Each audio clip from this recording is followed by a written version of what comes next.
ओम शांति। आज प्यारे मीठे बाबा की मुरली मंथन की डेट है 12 मार्च 2024। तो आज मीठे बाबा अपने बच्चों से कह रहे हैं, मीठे बच्चे, डेड साइलेंस में जाने का अभ्यास करो।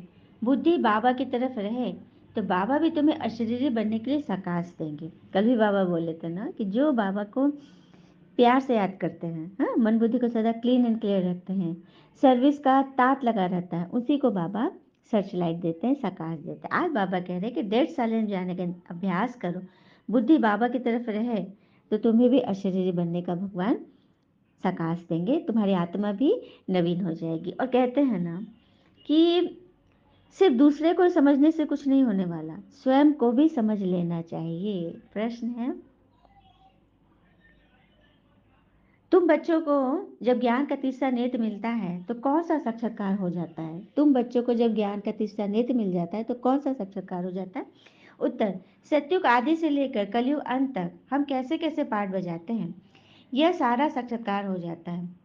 तुम सारे विश्व को आदि से अंत तक जान जाते हो। जानने को साक्षात्कार कहा जाता है। अभी तुम समझते हो कि हम दैवी गुण वाले देवता थे, आसुरी गुण वाले बन गए, अब फिर दैवी गुण वाले देवता बन रहे हैं। अभी हम नई दुनिया नई घर में जाएंगे। तो क्या हमें तात लगी रहे कि कैसे कैसे हम सत्युग से लेकर आदि तक, हमारा कलयुग तक का पाठ चला है, हम पहले क्या थे, हम क्या बनने वाले हैं और किस रीति से बन रहे हैं, स्वयं भगवान हमको बना रहे हैं। यह बात हमेशा मन में चलता रहे, यही नशा रहे। हम समझ रहे हैं कि हम दैवी गुण वाले देवता थे, आसुरी गुण वाले नहीं हैं। सारे आसुरी गुण यहीं पर समाप्त करने हैं और समाप्त करने के लिए भगवान आ चुके हैं। और कहते हैं ना कि मनुष्य के दिमाग में दो घोड़े दौड़ते हैं, एक नेगेटिव, दूसरा पॉजिटिव। जिसको ज़्यादा खुराक दी जाए वही जीतता है। तब हमारे हाथ में है ना कि हम किस तरफ जाएं। और शांति। बच्चे बैठे हैं याद की यात्रा में, बेहद का बाबा तो यात्रा में नहीं बैठे हैं। वह तो बच्चों को साकाश की मदद दे रहे। भगवान तो नहीं याद, अच्छा किसको याद करना पड़ता है? मनुष्य याद करते, भगवान भगवान नहीं याद करते, क्योंकि भगवान के ऊपर तो कोई है ही नहीं। न उनका कोई गुरु है, न पिता है, न कोई चाचा मामा काका, है ना, पिता माता, टीचर भी नहीं है। तो भगवान हमें याद की साकार देते हैं, बल्कि याद तो हमें करना पड़ता है भगवान को। हाँ, अर्थात इस शरीर को भुला देना है। बाबा की मदद मिलती है कि बच्चे को शरीर भूल जाए। बाबा शरीर से उपराम भूलने के लिए से कहते हैं ना, क्योंकि शरीर में जब आते हैं तभी क्या क्यों कैसे ऐसे वैसे इसका उसका सब कुछ याद आता है। इससे उपराम हो जाए, आत्मा रूप में टिके तो परमात्मा से हर समय सकाश मिलते रहेगी। तुम हर एक की बुद्धि बाबा की तरफ जाती है, बाबा की बुद्धि व दृष्टि फिर बच्चों की तरफ जाती है। फर्क है ना? हम्म, फर्क है ना। डेड साइलेंस, यह अभ्यास करते हो डेड साइलेंस का, शरीर को छोड़ अलग होना चाहते हो, आत्मा एकदम डेड साइलेंस में चली जाए, अर्थात असीम शांति की अनुभूति में रहे। चाहे कितनी बार शांति की बातें आए लेकिन मन शांत रहे। ठीक है, यह बात है। अच्छा, मीठे बच्चों प्रति भगवान की नमस्ते, हम बच्चों के भी प्यारे बाबा को नमस्ते। धारणा के लिए मुख्य सार, पहले पॉइंट, अपने सब हिसाब किताब चुप तो कर साइलेंस वर्ल्ड में जाने की तैयारी करनी है। याद के बल से आत्मा को संपूर्ण पावन बनाना है। अपने सब हिसाब किताब चुप कर साइलेंस वर्ल्ड में जाने की तैयारी करनी है। याद के बल से आत्मा को संपूर्ण पावन बनाना है। दूसरी पर, ज्ञान सागर के ज्ञान को स्वरूप में लाना है।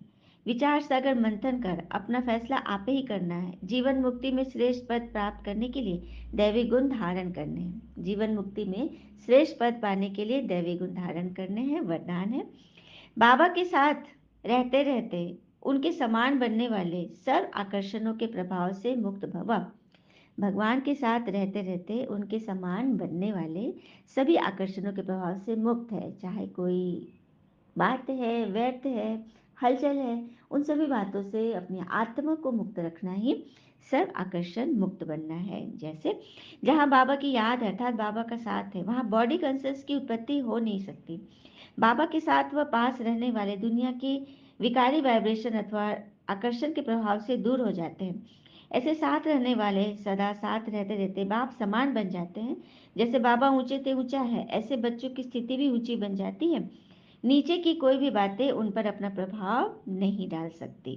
नीचे की कोई भी बातें उन पर प्रभाव नहीं डाल सकती और वे सदैव हर्षित रहते हैं, रमणीक रहते हैं, गंभीर रहते हैं और सदा सबकी सेवा में मौजूद रहते हैं। स्लोगन, मन और बुद्धि कंट्रोल में रहे तो अशरीर बनना सहज हो जाएगा। मन और बुद्धि ही तो फँसती है ना। सबसे पहले तो मन फँस गया किसी संकल्प में, विकल्प में, उस पे दृढ़ता का संकल्प लगाना है कि हमें तो बनना ही है। हम क्या थे, क्या हैं, क्या बन रहे हैं, इस पे फ़ोकस करना है और बनने की ओर अग्रसर, हर पल, हर सेकंड आगे ही आगे बढ़ते जाना है। तो यही मन बुद्धि जब अपने कंट्रोल में होगी ना, तो अशरीर बनना अर्थात आत्मा में टिकना संभव हो जाएगा। अच्छा, ओम शांति। शुक्रिया बाबा, शुक्रिया बाबा के प्यारे प्यारे बच्चे। आप सबका जीवन सदैव शुभ हो। ओम शांति।